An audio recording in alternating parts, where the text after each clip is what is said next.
I've done better than that. It is probably the biggest coil in the Middle East. You'd think you'd know his name. Every time you switch on a light or turn on your radio, his contributions are as far-reaching as those of Albert Einstein. How could history overlook such an incredible legacy? This is where our story begins.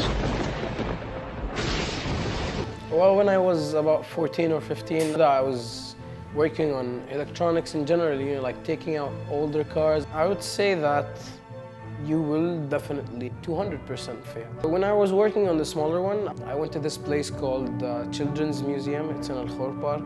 And I went and asked for 12,000 dirhams, to make the bigger coil. And without question, when I showed them the smaller one, they gave it to me, and I started working on it and everything. So coming to the day where I had to actually show the coil, I had to show them the bigger one, and it wasn't ready, so I showed them the smaller one. And the morning of the day that I had to, showcase the coil, the whole thing caught on fire, and everything stopped working at the morning of the day that I was supposed to.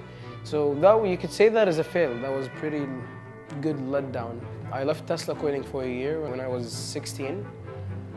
And I stopped because I started going to uni.